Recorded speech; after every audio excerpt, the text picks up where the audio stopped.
Alright, today we are going to be taking all these crab pots out, and we are going to be buying chicken necks and go crabbing.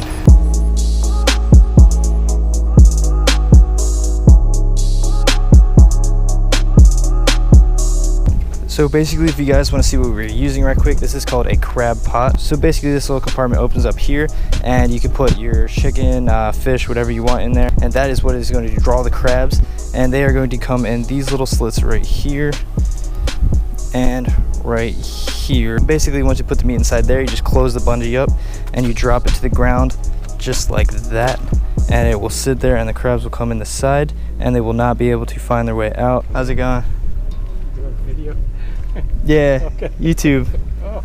So basically they get stuck in here, and then we have a rope tied and we just pull it up. This little compartment comes out and you just dump them out.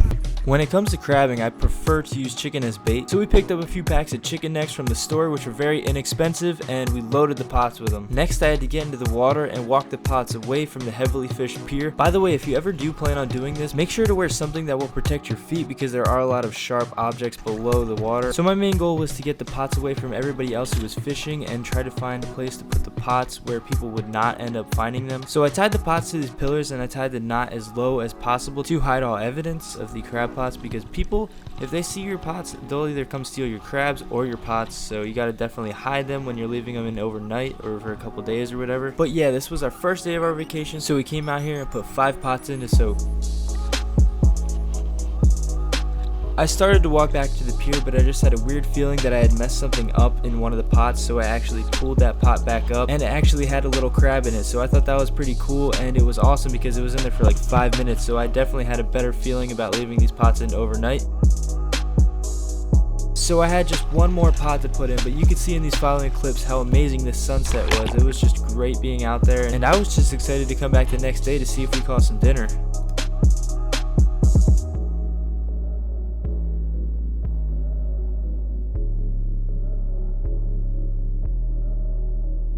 It's a little deeper than it was yesterday. Oh, that's coldish. So here we go with pot number 1. Let's see if we got any crabs in here. We got some crabs in there. We got a bunch of females, it looks like. So we definitely had a bunch of pregnant females and a lot of females in general, but we definitely had some keeper males, so I was very happy. It was pretty hard to sort these crabs out on the water, but our priority was to keep the pregnant females safe and return them back to the water as quickly as possible. And as you can see, I rebaited the pots because we were going to soak them in for another day.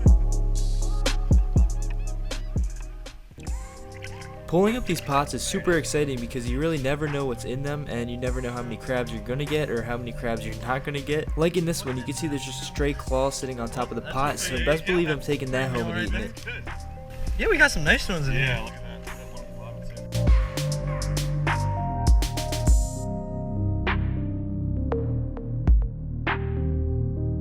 Pot after pot, we actually continued to pull out a decent amount of crabs. Oh, I think there's a fish in there. Yeah, we got a flounder. What the heck?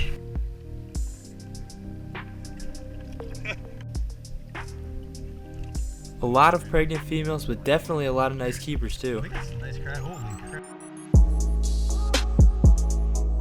Next came time to measure and sort the crabs. As you guys can see, this is the majority of what we've been pulling out. This is a pregnant female, so we're just gonna let her go. As you guys can see by the underskirt, this is what a male looks like. It has a long, skinny body, but this one's too short. I'll show you what a female looks like real quick. This is more of a U-shaped underskirt.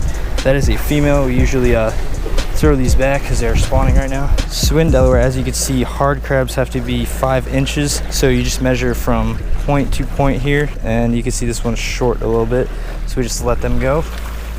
As you guys can see, it clearly meets the 5-inch point to point. Overall, we ended up pulling in 23 keepers this day, which was way more than I expected. And next, when we got home, it was time to clean the crabs before we ended up actually cooking them. We stick a screwdriver in the back of the shell and pop the shell off. This instantly kills the crab, and we find this to be the most humane way to do it. Now this here is a tradition in my family. We cook crabs and spaghetti. Now not everybody likes them, that is why there's steamed crabs on the side as well, but crabs and spaghetti with the spaghetti sauce and nothing's better. The second time we went out, we got about a dozen crabs, which obviously wasn't as good as the first time, but it was still a lot of fun to go get them. And here's the third time that we went out. We actually ended up getting, I think, 12 again. We had a bunch of pregnant female crabs again because it is crab spawning season, but we also think that somebody messed with our pots because some of them were very dry and we had these out for longer than the other 2 times, so we think that somebody might have messed with our pots and stolen some of our crabs, which is not cool. But this time sorting the crabs and getting them out of the pot were 10 times easier since we just brought them up on land. And I'm going to show you guys how I ended up cooking these crabs. I just finished rinsing everything. It is very important to actually rinse everything off when you use it because it is in salt water, and salt water can corrode and eventually destroy your crab pots and all of your crabbing gear. Always remember to give it a good rinsing and a good wash. Alright, so our catch today is going to go in this bowl right here, and we're just going to cook it up and see how it is. So I put the crabs in this pot with just enough water to steam them. Yeah, I need to put some Old Bay in there.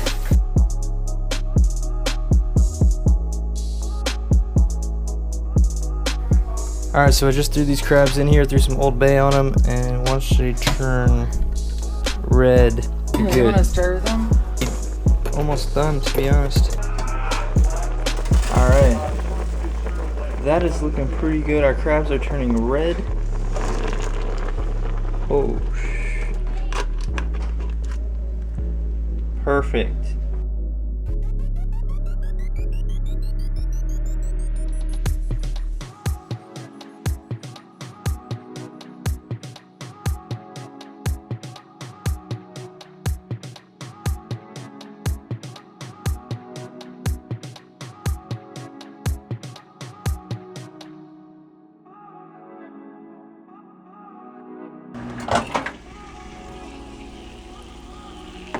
Alright, so now we caught the crabs and I'm going to show you how I eat them right quick. So as you can see, this guy is a male right here. Alright, so the first thing that I do when I eat a crab is I go through the back little flap right here. I stick my finger in and I just pop the back shell off right there. What you want to do with this is you just want to pull all the guts out and all the lungs and stuff. I mean, some people eat these, but I would rather not eat these, so I just kind of pull them out.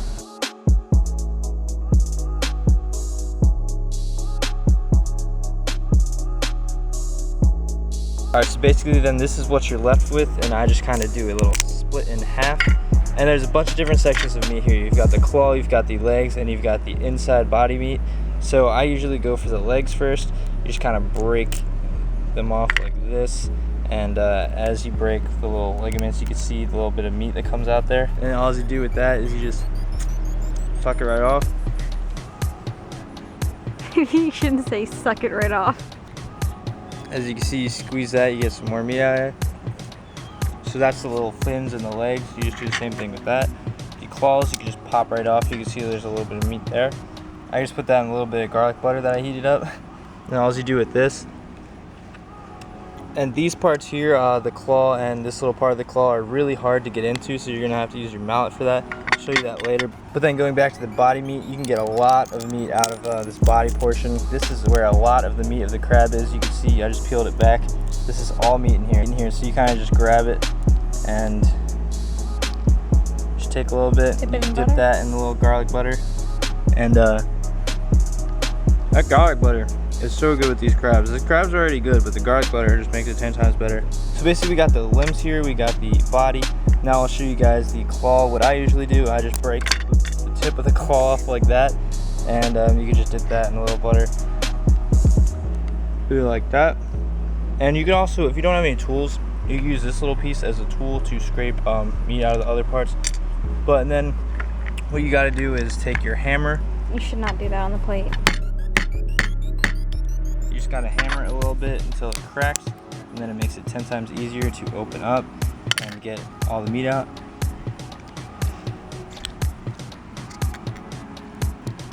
In my opinion, the claws usually have the best meat. And that's pretty much it. That's basically the way that I eat crabs. I do not always use the butter, but some garlic and some butter makes it 10 times better sometimes. So if you've never had crabs, I suggest definitely going out and trying what I did, or just buying them at the market. Crabs are awesome, and definitely one of my favorite foods. So we ended up getting about 50 crabs total within the 3 times that we went to pull up the pots, and I believe we spent under $15 on all the bait. So 50 crabs for under $15 is just a really awesome price. Crabs can be super expensive, so going to get them yourself is definitely the way to go in my opinion, and we also had a lot of fun doing it. So if you enjoyed this video, please make sure to give me a thumbs up. I would really appreciate it. Thank you for everybody who's been subscribing and supporting. Thank you to everybody who's been subscribing and supporting. It is just amazing how much support we are getting on this channel, and let's just keep it rolling. I'm having so much fun, I keep saying it, so let's keep it rolling. Thank you all again for watching. I will see you guys next video. Peace.